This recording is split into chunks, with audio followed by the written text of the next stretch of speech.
hit by 9 torpedoes and completely capsized in 7 minutes. Our set is built to depict the Oklahoma before and after the attack. On cue, it could hydraulically raise, lower, roll, and even completely sink the 180-foot section of the massive ship. During post-production, we used computer graphics to fill out the entire length of the 583-foot battleship. Our teams also built a variety of physical effects inside the tank, including air cannons, propane flame effects, and enormous explosions of fire and water. This allowed us to fill the sky with swarming fighters, using only 12 real aircraft. When we combine the elaborate sets, explosive special effects, you may want to take a step back because you are in my splash zone. So I take a step back, you will prevent yourself from getting out of the way during the show and get a better view of the overhead monitors. Now, if you wish to change spots at all during our show, please do not climb through those handrails. Go down to the end of the aisles, or you may do so safely. Also, please do not sit, stand, or place small children on those handrails for their safety and for yours. Thank you. And it looks like just about everyone is here, so we're going to go ahead and get started. My name is Brianne, and I'm the director here. And down at the end of the night is my assistant, Spencer. Everybody say hi, Spencer. And we'd like to welcome you to Disney's Hollywood Studios Backlot Tour. Now, your tour will begin right here at our special effects water tank. Water tanks like these continue to play a major role in action films today. Some of the explosive, out-of-control mayhem you see in movies such as Crimson Tide, The Rock, and Pearl Harbor can all be created using large-scale physical and mechanical effects. The action is then filmed as a carefully planned sequence of events. And you are all in luck because today we're shooting our own action sequence entitled Harbor Attack, using many of the same effects directors like Michael Bay used. In fact, here's Michael to set the scene for us. this scene patrol is on surveillance mission. Searching the skies for enemy aircraft, crews caught off guard and revealing the surfaces within the sea. This is going to require holding physical effects, split-second timing, and careful direction. Have the lights, have the cameras, only now is left. If anyone knows action, it's certainly Michael Bay. Now, who wants to see some of the effects we're going to use today? Yeah, I like that enthusiasm. Okay, so we have some water cannons. Pressurized up to 100 pounds per square inch, along with bullet hits, which must be timed and programmed to match the continuity of the visuals and eventually the pattern of our sound effects. But perhaps the most important effect we're going to use today is fire, which must be ignited at a precise moment. This is because it takes a lot of work and time to reset the charges after an explosion. Of course, the number one thing we're worried about is the safety of our actors on set, and that's where you come in.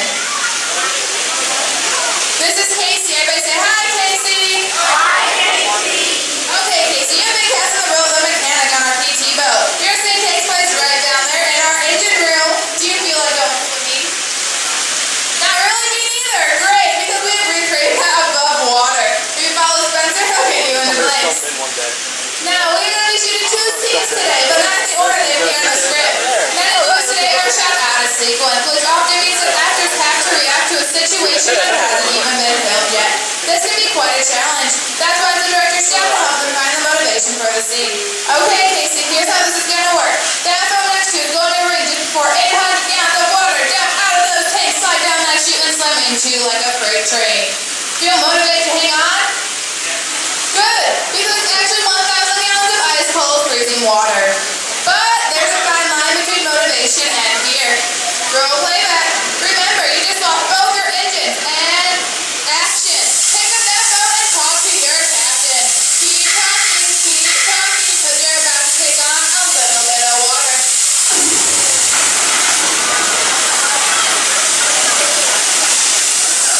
And cut. Go ahead and put that phone down. That's what we call a physical effect. Let's give a round of applause. Now, I have one more scene for you today. I need you to stand there, sit there, stare dramatically out at the audience, and act dry. Dry. As in not drippy. But you're drippy. So we're going to give you some time to work on that. Meanwhile, we will insert that scene into our next shot, which takes place on the deck of our PT boat. Let's meet the rest of our brave crew right now. We have got our brave Captain Laura and her wild and wacky deckhand Casey. Let's give a big round of applause.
television YouTuber of all time. Crazy things have Most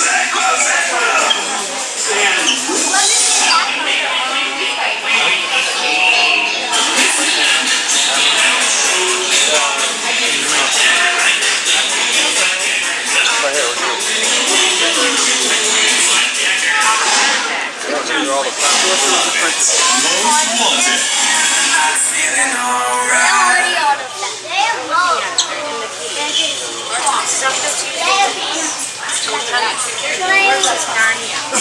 Oh yeah? I don't know the identity of our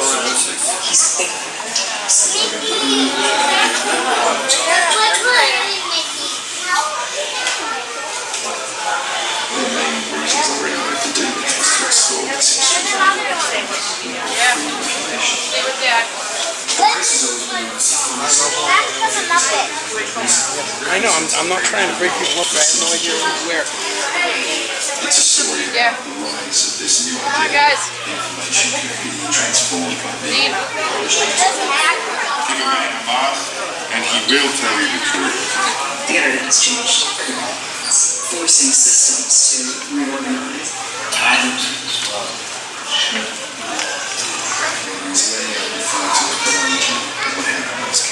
That's not what we're doing. We're presenting the bigger issues. And the attempt was never to say, oh, this is it, this is the regular way this material is, to show all sides of conflict issue. All right, folks, things are always changing through the Backlot Tour. Let's keep an eye today for two things, one of which are the Western sets of props from the Lone Ranger as seen on your left and on your right, as well as costumes from some of our newer blockbuster hits when you come to the Cosmic Tunnel. Hello everyone, my name's Don and welcome aboard. We're heading into the backlot of Disney's Hollywood Studios. This production area was built in 1988 as a Florida counterpart to the Walt Disney Studios in Burbank, California. We included sound stages, recording studios, high-tech editing rooms, all the tools needed to create movies, TV shows, and radio broadcasts. We've even got our very own water tower too. It's up ahead on the left side of our shuttle. We call it the Earful Tower. It's inspired by the water tower Walt Disney had built for his Burbank studio in 1939. Our Florida tower stands a lucky 13 stories high, and we added our own creative touch, a giant set of Mickey Mouse ears. If you wanted to wear those ears, you'd have to have a hat size of 342 3/8. Up ahead, after the next bend in the road, you'll have a perfect opportunity to take a picture of this famous icon. In the world of entertainment, every project starts with a screenplay and a lot of creative ideas. A production studio is where the ideas of writers, producers, and directors are transformed into an on-screen reality. Within these huge spaces, filmmakers can literally create their own worlds. Our Florida sound stages are soundproof, weatherproof, and most importantly, air-conditioned. All vitally important for the cast, crew, and equipment. Many of the crafts needed for filmmaking are located right here on the lot. On the left, we have our own greens department. It grows flowers, trees, shrubs, and topiaries. A few well-placed plants can cover up empty spots in the set and add a touch of natural beauty to a scene. On the right are two of the aircraft from the 2001 blockbuster hit Pearl Harbor. These exact full-scale replicas of P-40 fighters were used in the special effect fight sequences. Of course, many of the planes we saw flying through the aerial battles or sitting on the ground weren't real at all. They were created entirely within a computer. Oh, keep your cameras focused to the right. We're coming up on that perfect angle at the Earful Tower I told you about. It's a true masterpiece. Although, I don't know, you don't want to go there.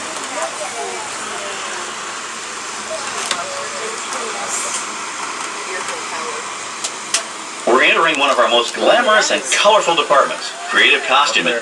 Every star has to have just the right wardrobe, and it all begins here with a designer's sketch. Our team of designers, seamstresses, and tailors can turn 1.5 million yards of fabric into over 25,000 costumes every year.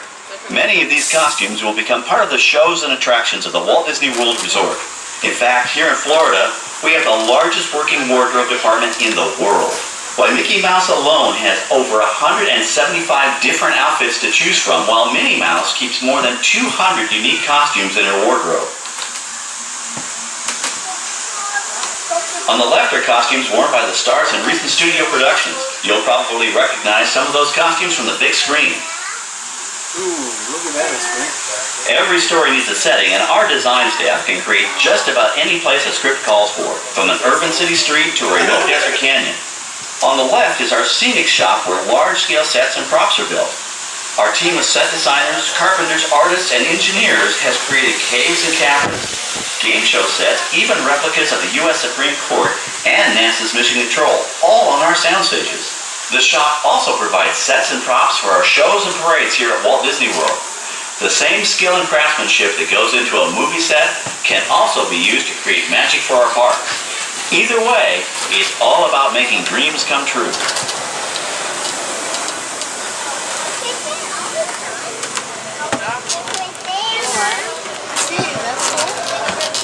Now we're entering a zone we call the boneyard. It's an outdoor storage area for oversized props and vehicles. Cars, trucks, boats, planes, we often save these props in case we need them for future productions. In this backlot collection, you may find real working vehicles, non-working mock-ups, and even large-scale miniatures used in special effects shots. Large-scale models create a more convincing illusion on camera.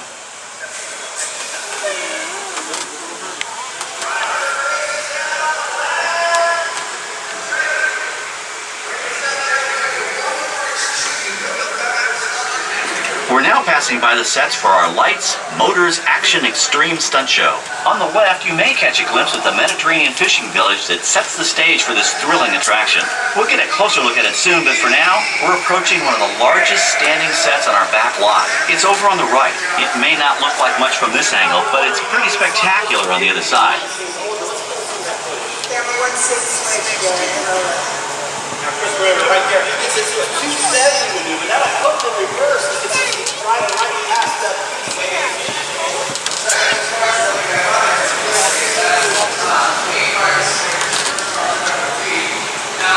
This is great, folks. The production crew has just given us clearance to enter the set. Lake Backlot Tour.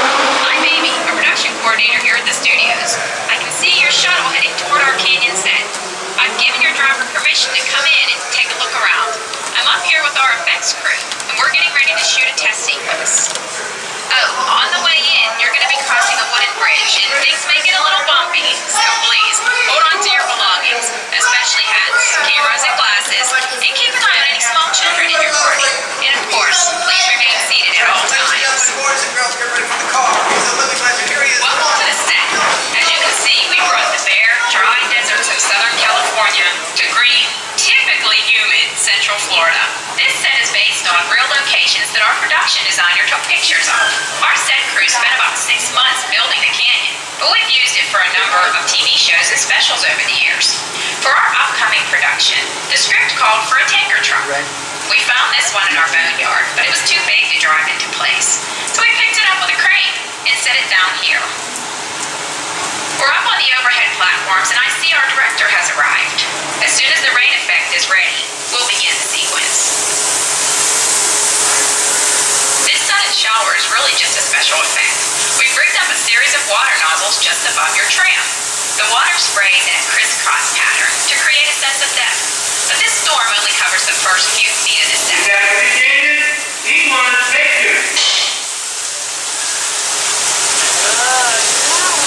Okay, it's showtime. Everybody stay seated. Hang on to your belongings and watch your children.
will be pumped right back up to the top for the next take. We shoot some of the water through air cannons for an extra dynamic effect. Those air cannons are powerful enough to shoot a basketball over the top of a skyscraper the size of the Empire State Building. To top it off, our shuttle was sitting on hydraulic shaker tables. They provided the shaking, rattling, and rolling sensations for the scene. The entire sequence can be reset in 3.5 minutes. That's just enough time to bring in the next shuttle. Well, I've got to get ready for our next take. Thank you all for being part of the action. Hey, I'm needed back on the set, so enjoy the rest of your tour. Okay, well thanks, Amy, for giving us access to the set.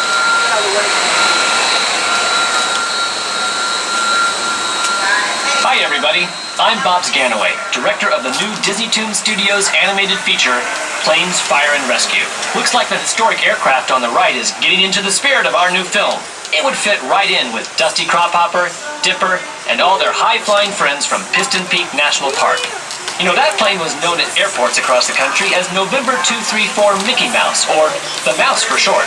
Back in the early 1960s, Walt Disney himself used this plane to scout locations for what he referred to as the Florida Project.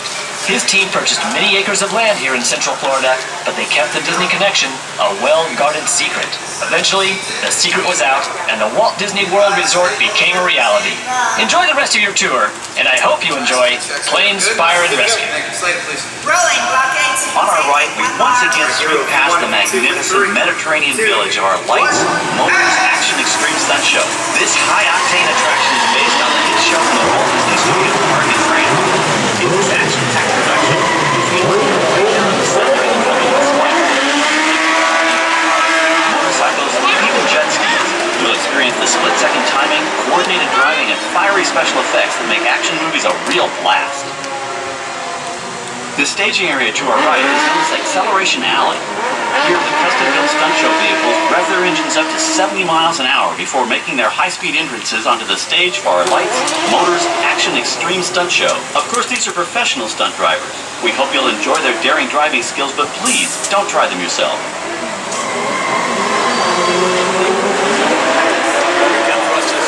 On the left, we've reached our second building.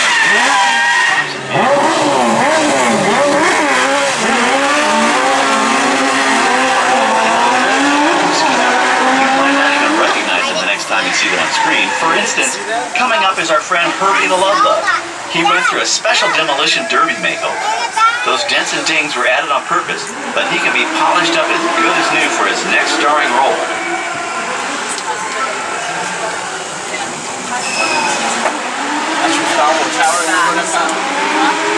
On our right, we now have a very different vision building. You can see there is no inside the building. They are just false fronts or facades. In the movie business, set builders only create what the camera has to see. It's an old like that. To add to the sense of realism and avoid the cost of set building, many of today's television shows and movies film on location in cities and towns across the U.S. But out in the real world, you've got to contend with noise, traffic, crowds, and various visual elements that may or may not belong in your film. Here on the Backlot, we can avoid these problems because we created our very own flexible urban environment. For a small town or a giant metropolis. As we come around the last corner on our route, you'll see the skyline of New York City in the distance. It's really a series of painted flats, expertly designed to fool the eye and the camera. We can dress and decorate these streets to look like any city we want, from Chicago to San Francisco. Depending on the choice of vehicles, props, and costumes, we can even turn back the clock and set our story in a different time. And what's more, these sets are built with Florida weather in mind. They're made to withstand 100-mile-an-hour winds. You're welcome to visit our streets of America anytime during your visit today and get an up-close look at the skills of our set designers and builders.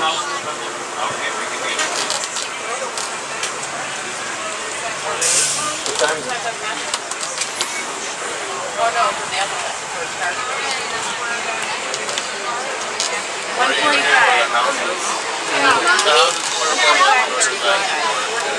Well, that's not until 20 hours. And welcome back, folks. I do hope you enjoyed your time here today. Steve, please remain seated so we can do a full and complete stop, and your doors are completely open. And once you do exit the shuttle, you're going to step beyond the yellow line, take a right, and head towards the back, because that is the one and only entrance back into the park. And there is one more showing of Lights, Motors Action Extreme Stunt Show, and that's at 4:30. Now, if you recommend getting